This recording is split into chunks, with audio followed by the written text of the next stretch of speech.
राजधानी रायपुर में एक बहुत बड़ा चोरी का मामला सामने आया था। शंकर नगर में चोरी हुई थी, करोड़ों की चोरी हुई थी, जिसकी सूचना मिलते ही पुलिस ने तत्काल कार्रवाई करना भी शुरू कर दिया था। पुलिस उस ज्वेलरी शॉप में पहुंची जो शंकर नगर में स्थित है। शंकर नगर में ये ज्वेलरी शॉप स्थित है जिसका नाम लक्ष्य ज्वेलर्स बताया जा रहा है। लक्ष्य ज्वेलर्स में करोड़ों की चोरी की गई थी और यहाँ जिसने चोरी की थी वे 2 लोग थे। अब जब ये चोरी करके चले गए उसके बाद पुलिस कार्रवाई करना शुरू करी। ये घटना जो है 9 मई की बताई जा रही है। 9 मई को जो प्रार्थी है यानी कि जो ज्वेलरी शॉप के जो ओनर हैं वो 9 मई को अपनी दुकान बंद करके चले जाते हैं। जब 11 मई की वो सुबह जब वहाँ पहुँचते हैं दुकान में, तब वो जब अंदर जाते हैं ताला खोल करके तो हक्के बक्के रह जाते हैं कि चारों तरफ खालीपन था, पूरा सामान अस्त व्यस्त फैला हुआ था और सारा सोना चांदी का सामान जो है वो चोरी हो चुका था। उसके बाद प्रार्थी ने, वंश जिसका नाम है, उन्होंने नज़दीकी थाने में इसकी सूचना दी। खमाड़ी थाना क्षेत्र का ये पूरा मामला है। नज़दीकी थाना में सूचना देने के बाद पुलिस वहाँ पहुँची, बड़े अधिकारी भी वहाँ पहुँचे क्योंकि करोड़ों का मामला था और पुलिस जो है जांच में लग गई। जांच करने के दौरान में एक आरोपी जो है वो पुलिस के हिरासत में गया। वो पुलिस ने उसे गिरफ्तार किया, पूछताछ की। तो पूछताछ के दौरान ये भी पता चला कि उसका दूसरा साथी भी है। सीसीटीवी फुटेज भी सामने आया। फुटेज के आधार पर पुलिस दूसरे आरोपी की भी खोज करने लगी। अब दूसरे आरोपी की खोज करते करते बीते रात एक ऐसी घटना हो गई जिसे सुनकर आप भी सोचने पर मजबूर हो जाओगे कि इस व्यक्ति ने पहले भी ऐसी घटनाओं को अंजाम दिया है, लेकिन कल ऐसा क्या हुआ जिसकी वजह से उसने इस तरीके की स्थिति को, इस तरह की घटना को अंजाम दिया। मतलब उसने खुद ही अपने आप को फांसी के फंदे से लटका लिया। पुलिस लगातार खोज रही थी, जीपीएस ट्रैक भी कर रही थी, उसके मोबाइल से ट्रैक कर रही थी कि वो व्यक्ति कहाँ पे है जो चोरी किया है। जो दूसरा आरोपी है उसे पुलिस लगातार खोज रही थी, उसके मोबाइल के आधार पर उसे खोज रही थी। अब सारी जगह में खोजने के बाद जब पुलिस अंततः जब उसके घर के पास पहुंची, क्योंकि पुलिस को ये बार बार ट्रैक हो रहा था कि वो अपने ही घर के अंदर है, अपने ही घर के आसपास है। पुलिस बार बार जब उसके फ़ोन के लोकेशन को ट्रैक कर रही थी तो पुलिस को उसके घर का लोकेशन ही आ रहा था।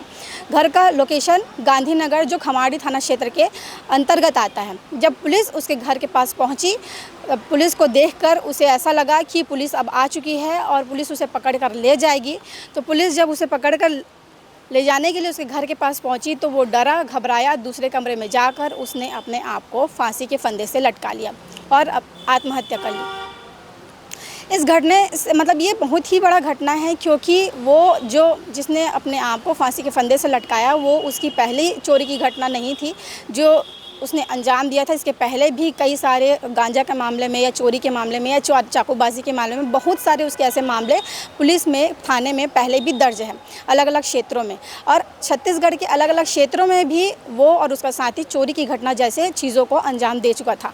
लेकिन ये जो चोरी उसने की थी ये बहुत बड़ी चोरी थी और करोड़ों की चोरी थी। लगभग 90 लाख से करोड़ों रुपए के बीच का आकलन और अंदाज़ा लगाया जा रहा था। और पुलिस ने जब पहले आरोपी को गिरफ्तार किया उसके बाद बहुत सारा सामान, जितने सोने चांदी के जेवरात थे, पुलिस ने उसे जब्त कर लिया था।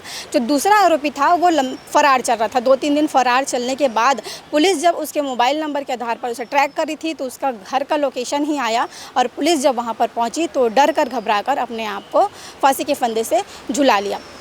अब इस घटना को आप सोचिए कि नाबालिग 2 लड़के हैं, 2 लड़के नाबालिग हैं। जिस उम्र में उन्हें पढ़ना लिखना चाहिए या सही रास्ते में जाना चाहिए, तो आज के समय में चाहे वो नशा जो है लोगों को नाश की तरफ ले जाता है या फिर और अन्य चीज़ें, क्योंकि लोग जो है नाबालिग अवस्था में ही नशा करते हैं। क्योंकि जो आरोपी जिसने सुसाइड किया था वो गांजा तस्करी मामले में भी पहले भी जेल जा चुका है, पहले भी उसके मामले दर्ज हैं, ऐसे बात सामने आ रही है। और ये जो चोरी की घटना, जो करोड़ों की चोरी उन लोगों ने की थी, उस चोरी को करने के बाद उन्हें बाकायदा, दोनों दोस्तों ने बाकायदा पार्टी भी की थी। उसके बाद पुलिस जब जांच करने में आई तो पहले आरोपी को, जो पहला नाबालिग है, उसे गिरफ्तार कर लिया गया और दूसरे नाबालिग ने अपनी आत्महत्या कर ली। हालांकि दोनों नाबालिग हैं इसलिए उनके नाम उजागर नहीं किए जा रहे हैं, पर आप सोचिए कि ये दोनों नाबालिग हैं, कितने बड़ी घटना को इन्होंने अंजाम दिया, कितनी बड़ी चोरी को इन्होंने अंजाम दिया और इन सारी चीज़ों को लेकर के पुलिस कार्रवाई कर रही थी। अब इस विषय को लेकर के आपके विचार क्या है उसे कमेंट बॉक्स पर ज़रूर लिखिएगा। चैनल को सब्सक्राइब करिएगा। धन्यवाद।